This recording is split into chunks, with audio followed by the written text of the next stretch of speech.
Be me, Jessica, 28, work as a marketing coordinator. Been with Michael for 2 years and honestly getting fed up with his typical male behavior. He's always trying to explain things to me like I'm some helpless woman who doesn't understand basic concepts, constantly displaying his fragile masculinity whenever I point out problematic aspects of society. Decided we need couples therapy because this relationship is becoming unbearable due to his toxic patterns. Michael agrees to therapy immediately, which is honestly suspicious. Probably thinks some male therapist will take his side and validate his patriarchal worldview. Do my research and find Dr. Sarah Martinez, a female therapist with excellent credentials. Perfect. Finally someone who will see through Michael's manipulation tactics. Walking into the therapy office, feeling confident. Been mentally preparing for weeks about all the ways Michael exhibits toxic masculinity, ready to have a professional validate what I've been saying all along. Michael sits down looking nervous, which just proves he knows he's been problematic. Dr. Martinez asks us to each describe why we're here. I launch into a detailed explanation about how Michael consistently displays controlling behavior through mansplaining. Explain how he dismisses my experiences as a woman in a male-dominated workplace. Describe his fragile ego and inability to handle being called out on problematic statements. Mention how he gets defensive whenever I educate him about systemic oppression. Michael just sits there quietly, which is typical. When Dr. Martinez asks him to respond, he says, "I just want us to communicate better and understand each other."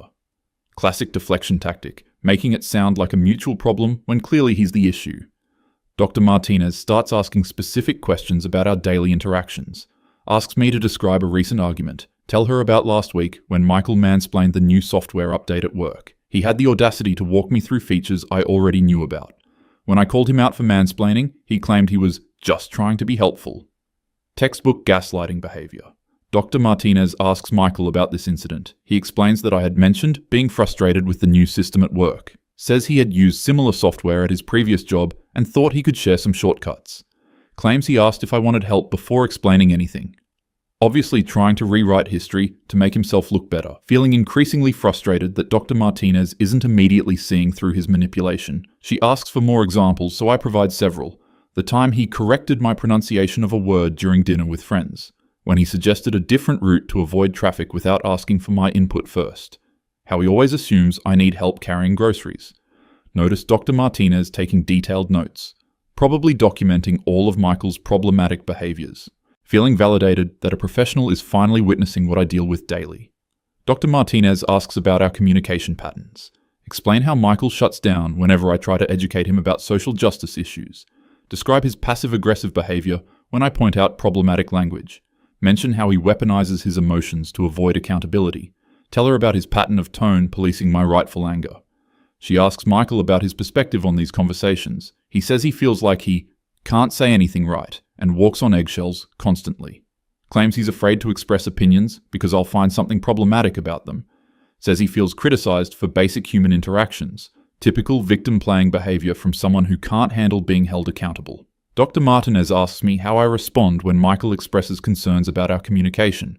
Explain that I validate his feelings while also helping him understand why his behavior is harmful. Mention that I encourage him to examine his internalized biases rather than getting defensive. Describe how I create safe spaces for him to learn and grow. She asks for specific examples of how I validate his feelings. Realize this is probably a test to see if I actually do support him emotionally. Tell her about the time he was upset about work stress, and I reminded him that stress affects everyone differently, based on privilege. Mention how I helped him understand that his frustration might be misplaced, aggression from patriarchal conditioning. Explain that I encouraged him to examine why he felt entitled to express anger so freely. Notice Michael looking uncomfortable during my explanation, probably embarrassed that his problematic responses are being exposed to a professional. Dr. Martinez asks him how those conversations made him feel. He says, unheard, and like my emotions don't matter unless they fit into a specific framework. Classic example of male fragility when faced with constructive criticism. Dr. Martinez starts asking about specific incidents in more detail. Wants to know about the software mansplaining situation. Michael explains that he noticed I was stressed about work and asked if I wanted help with anything. Claims I said the new system was driving me crazy, and I didn't understand why they changed everything. Says he offered to show me some features that might help, and I agreed. Obviously, he's twisting the story to make his mansplaining seem solicited. Interrupt to clarify that just because someone expresses frustration doesn't mean they want a man to swoop in and fix things. Explain that women are capable of solving problems without male intervention. Point out that his assumption that I needed help is rooted in patriarchal conditioning. Dr. Martinez asks if I remember agreeing to let him show me the software features. Honestly, can't recall the exact conversation, but the point is broader than one specific interaction. Explain. That internalized misogyny might have made me think I needed his help in that moment. Tell her that the larger pattern matters more than individual incidents. She asks Michael how he felt when I called him out for mansplaining. He says, confused and hurt, because he thought he was helping with something I had asked for. Claims he immediately apologized and tried to understand what he did wrong. Says I told him that intent doesn't matter, and impact is everything. Mentions that I explained how his behavior perpetuates harmful stereotypes about women's competence. Dr. Martinez asks how that conversation ended. Michael says he thanked me for educating him and promised to be more aware in the future. Says he felt bad about making me feel dismissed, even though it wasn't intentional. Typical performative allyship, saying what he thinks I want to hear. She turns back to me and asks how I felt about his response. Explain that while his words seemed appropriate, his body language showed resistance. Mention that true accountability requires examining unconscious biases, not just surface-level apologies. Describe how I could sense his resentment despite his seemingly apologetic words. Dr. Martinez asks what specific body language indicated resistance. Honestly struggling to remember exact details, but know I felt his energy was off. Explain that women develop heightened sensitivity to male emotional manipulation as a survival mechanism. Mention that his crossed arms and lack of eye contact revealed his true feelings. She asks Michael about his body language during that conversation. He says he was processing what I said and trying to understand where he went wrong. Claims he was looking down because he felt ashamed of hurting my feelings. Says his arms were crossed because we were standing in the kitchen and he was cold. Obvious gaslighting attempt to make me question my perceptions. Dr. Martinez starts asking about other relationship dynamics. Wants to know about household responsibilities and decision-making. Explain that I've had to constantly advocate for equitable distribution of labor. Describe how Michael initially fell into typical male patterns of assuming I'd handle emotional labor. Mention my ongoing efforts to educate him about invisible work that women do. She asks for specific examples of household inequity. Tell her about how I had to create a chore chart because Michael wasn't naturally seeing what needed to be done. Explain that I manage our social calendar and gift giving because he lacks emotional intelligence in those areas.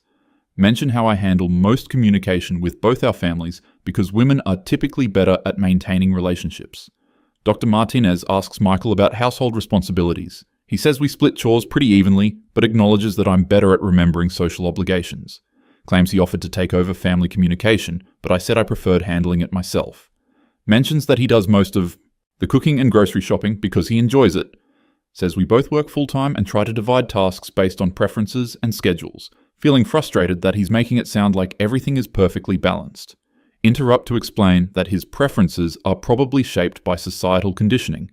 Point out that just because someone enjoys cooking doesn't mean they should be exempt from other emotional labor. Mention that my preference for handling family communication is really about competence, not choice. Dr. Martinez asks about our social life and friend groups. Explain that I've been helping Michael recognize problematic behavior in his friend group. Describe how I've educated him about casual sexism in their conversations. Mention my efforts to introduce him to more progressive social circles. She asks for specific examples of problematic behavior from his friends. Tell her about the time his friend Jake made a comment about women being bad drivers. Mention how they often make jokes that perpetuate harmful stereotypes. Describe the microaggressions I witness when we hang out with his college buddies. Dr. Martinez asks how I addressed these situations. Explain that I call out problematic comments in the moment rather than staying silent. Describe how I educate Michael's friends about the impact of their language. Mention that I've encouraged Michael to have private conversations with them about growth and accountability. She asks Michael how he feels about my interactions with his friends.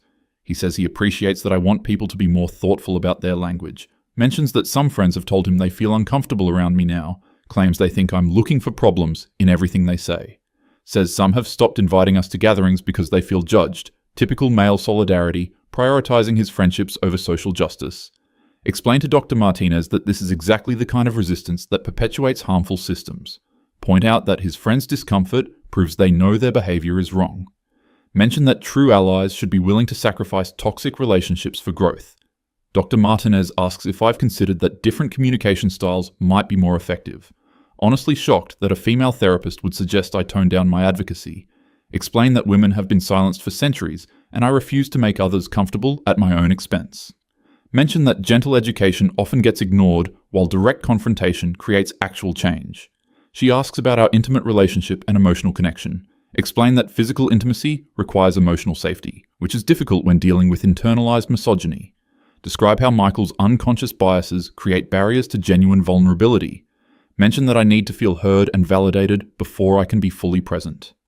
Dr. Martinez asks Michael about his experience with emotional intimacy in our relationship. He's quiet for a long moment, which is telling. Finally says, he feels like he's constantly being evaluated instead of just being loved. Claims he's afraid to be spontaneous or natural because everything gets analyzed through a political lens. Says he feels more like a student than a partner sometimes. Obvious deflection from the real issues we're discussing. Explain to Dr. Martinez that his discomfort with being evaluated shows resistance to growth.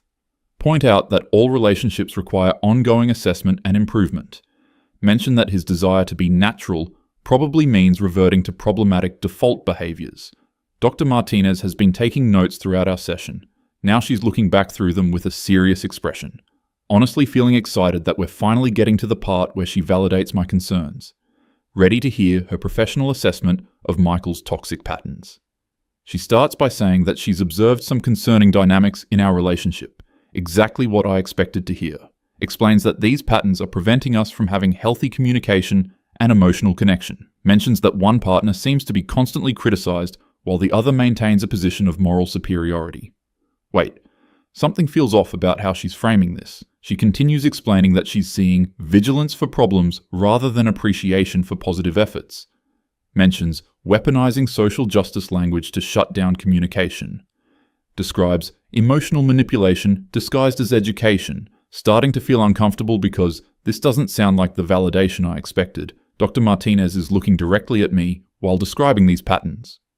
Surely she's about to explain how Michael exhibits these behaviors. She says, "Jessica, I want you to listen carefully to what I'm about to share."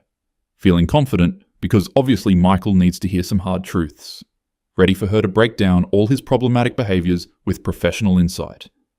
Based on our conversation today, I'm seeing that you consistently interpret Michael's actions through a lens of suspicion and criticism. What the hell is she talking about? When he offered help with software, you framed it as mansplaining rather than considering he was responding to your expressed frustration. This is completely wrong. She's missing the bigger picture.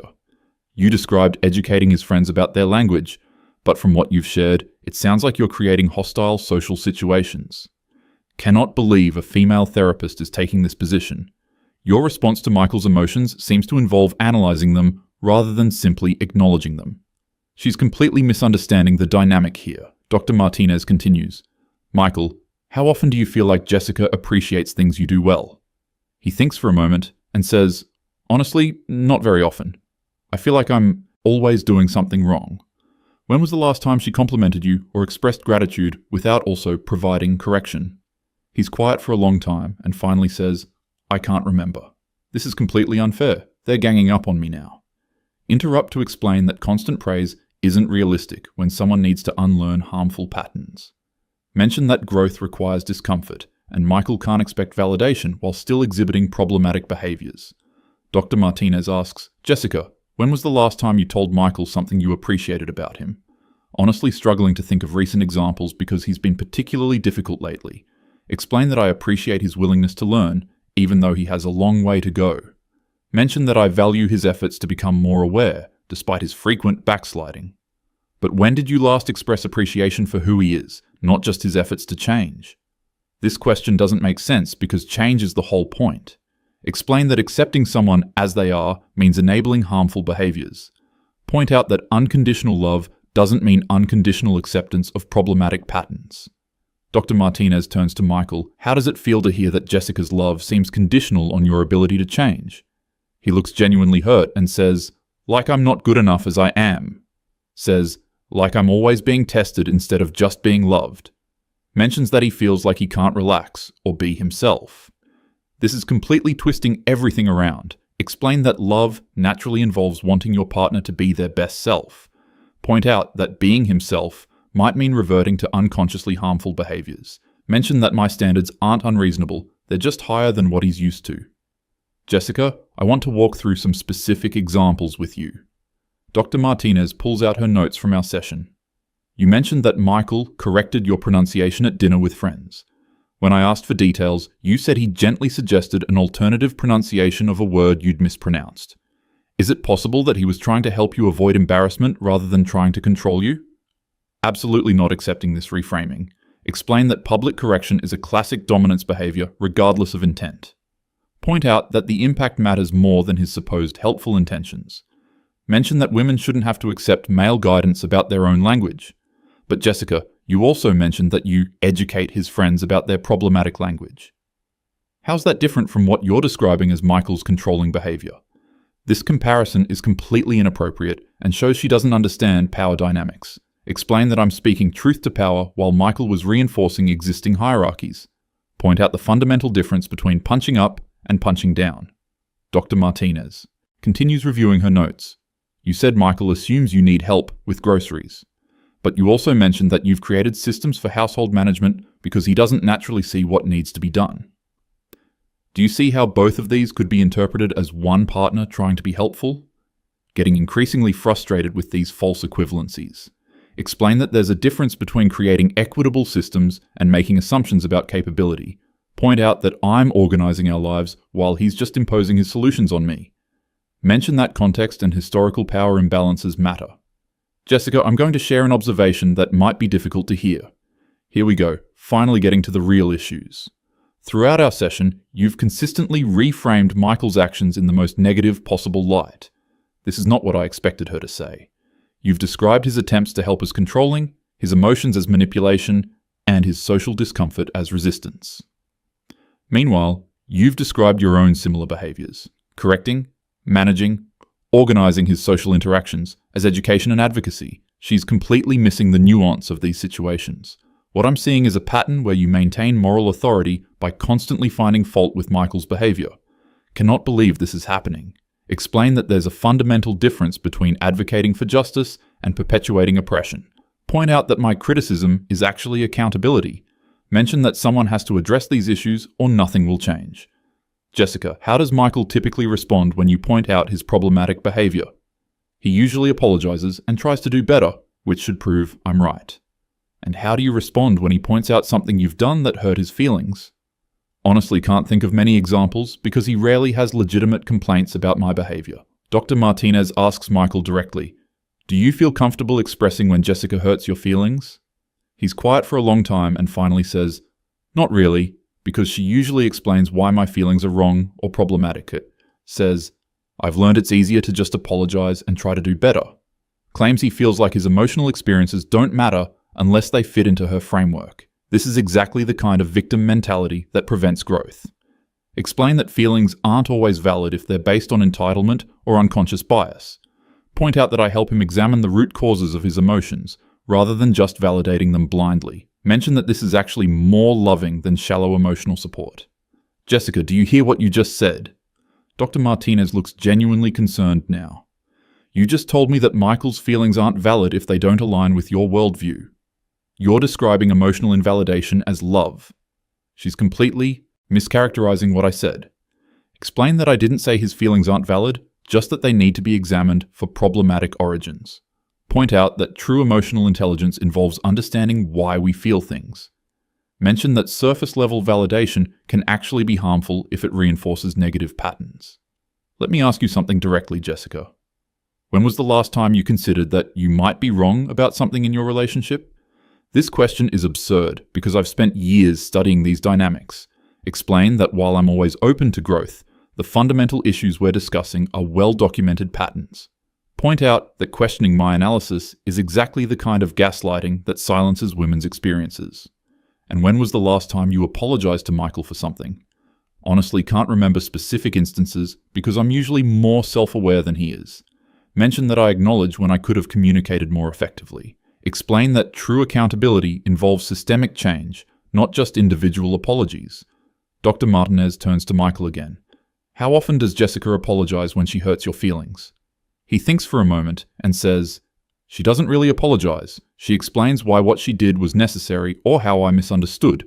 Says, Sometimes she acknowledges that her delivery could have been better, but never that her actual response was wrong. This is completely unfair because my responses are usually justified. Explain that empty apologies without understanding perpetuate harmful cycles. Point out that I take responsibility when I'm actually wrong, not just when his feelings get hurt.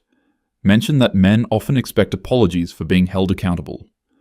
Jessica, I want you to really listen to what I'm about to say. Dr. Martinez has this serious expression that's making me nervous. What you're describing is a relationship where you have all the moral authority.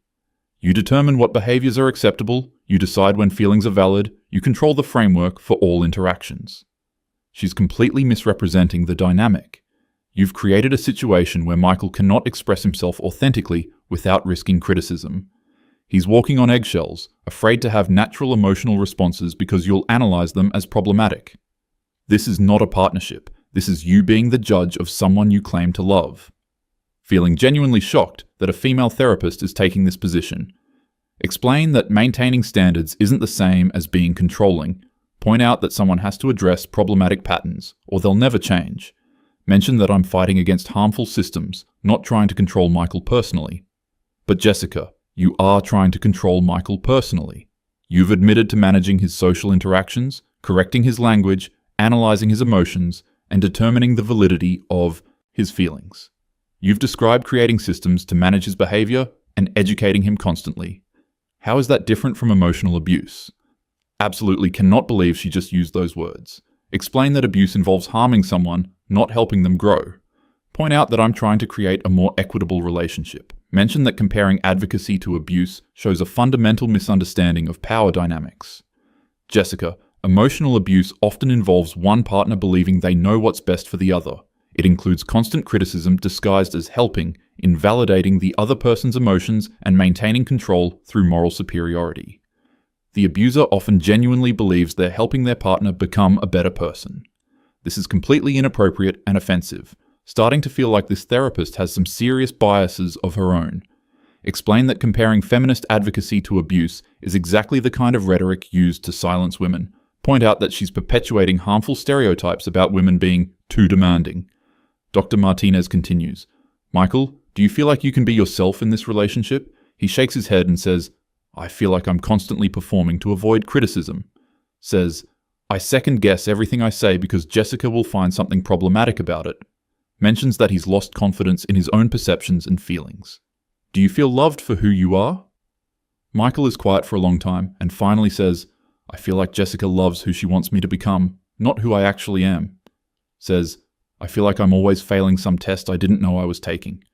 Mentions that he's started avoiding social situations because he's embarrassed about how Jessica treats our friends. Cannot believe he's painting me as the villain here. Explain that I love him enough to help him become his best self. Point out that growth requires discomfort and he can't expect to stay in his comfort zone forever. Mention that our friends need to be challenged on their problematic behaviors whether he likes it or not. Jessica, do you hear yourself right now? Dr. Martinez looks genuinely concerned. You just said you love who Michael could become, not who he is. You're more concerned about educating your friends than about Michael's emotional well-being. You're prioritizing your social justice agenda over your relationship. This is completely unfair because social justice shouldn't be separate from relationships. Explain that personal relationships are political and ignoring that is privileged. Point out that I can't separate my values from my love life. Mention that true love involves challenging each other to grow. But Jessica, you're only challenging Michael to change. You're not open to changing yourself. You've created a dynamic where you're always right and he's always wrong. That's not growth, that's domination. Feeling genuinely attacked by this whole conversation. Starting to wonder if Dr. Martinez has internalized misogyny herself. Explain that I'm constantly examining my own behavior and working on personal growth. Point out that the issues we're discussing are about systemic patterns, not personal flaws. When did you last admit you were wrong about something significant in your relationship? Honestly struggling to think of examples because I'm usually more informed about these dynamics. Explain that I acknowledge when my communication could be more effective. Mention that I'm always learning and growing, just not about the fundamental issues we've been discussing. Jessica, I need to be direct with you. Dr. Martinez puts down her notes and looks at me seriously. Based on what I've observed today, you are exhibiting emotionally abusive behaviors toward Michael. You control his social interactions, invalidate his emotions, maintain moral superiority, and resist any accountability for your actions. Feeling like the room is spinning, this cannot be what's happening right now. Explain that she's completely misunderstanding the situation. Point out that abuse involves intention to harm, not efforts to create positive change. Jessica, impact matters more than intent? Isn't that what you told Michael? Cannot believe she's using my own words against me. You've created a relationship where Michael cannot express himself without fear of judgment. You've isolated him from friends who don't meet your standards. You've convinced him that his natural emotional responses are problematic. This is textbook emotional manipulation, starting to feel genuinely panicked because this is not how this was supposed to go. Explain that I came here for help with Michael's toxic behaviors. Point out that I've been trying to create a healthier relationship dynamic. Mention that everything I've done has been motivated by love and desire for growth. But Jessica, healthy relationships involve mutual respect and acceptance. You don't respect Michael's autonomy or accept him as he is. You've appointed yourself as his teacher, judge, and moral superior. That's not love, that's control. Michael is sitting there looking at me with this expression I can't read, feeling like everything I believed about our relationship is being turned upside down. Explain that I never intended to make him feel controlled. Point out that I was just trying to address legitimate problems in our dynamic. The intention doesn't matter, Jessica, remember? Dr. Martinez is using all my own arguments against me. Michael has clearly communicated that your behavior is harmful to him. Instead of listening and adjusting, you've explained why his feelings are wrong. That's exactly the invalidation you accused him of. Sitting here trying to process what's happening, came into this session completely confident that Michael was the problem, ready to have a professional validate everything I've been saying about his toxic patterns. Instead, she's telling me that I'm the one exhibiting abusive behaviors. Looking at Michael and seeing genuine pain in his eyes, realizing that he's been sitting quietly this whole time, not defending himself or attacking me back, remembering how he always apologizes immediately when I point out problems, thinking about how he asks permission for things that should be normal relationship decisions. Dr. Martinez asks, Jessica, how are you feeling right now? Honestly don't know how to answer because my entire worldview is crumbling. Always prided myself on being self-aware and committed to justice. But she's showing me patterns I never recognized in my own behavior. Say, I feel confused and attacked. She asks, do you think that's how Michael feels most of the time in your relationship? The parallel hits me like a physical blow, realizing that I've been doing to him exactly what I accused him of doing to me. Starting to understand that I've been so focused on systemic oppression that I missed my own oppressive behaviors. Always saw myself as the victim of patriarchal conditioning, never as someone who could perpetuate harmful dynamics. Convinced myself that my criticism was constructive because it was politically motivated, never considered that I could be wrong about our relationship problems. Looking at Michael again and seeing 2 years of walking on eggshells. Remembering all the times he tried to express concerns and I shut him down with social justice language. Realizing that I've been using feminism as a weapon instead of a tool for actual equality. Understanding that I've created exactly the kind of controlling dynamic I claim to oppose. Dr. Martinez explains that we have a lot of work to do if we want to save this relationship. Says that I need to take genuine accountability for my behaviors and their impact on Michael. Mentions that I'll need to examine my own need for control and superiority. Points out that real love involves accepting people as they are while encouraging growth, not demanding change. Sitting here in complete shock because everything I believed about myself and our relationship was wrong. Came in here convinced that Michael was exhibiting toxic masculinity, leaving with the realization that I've been exhibiting toxic behaviors while hiding behind progressive politics. Understanding that I've been the insufferable, controlling partner I always accused him of being. Michael reaches over and takes my hand gently, says, I still love you, Jessica. I just want us to be equals. Realizing that despite everything I've put him through, he's still here trying to make things work. Understanding that his patience and kindness have been real this whole time while I questioned his every motive. Dr. Martinez schedules our next appointment and says this is just the beginning of our work. Walking out of that office feeling completely shattered but also strangely hopeful. Knowing that I have a lot of apologizing and changing to do. Realizing that true growth means admitting when you're wrong, not just demanding it from others. Spent 2 years convinced I was fighting oppression in my relationship.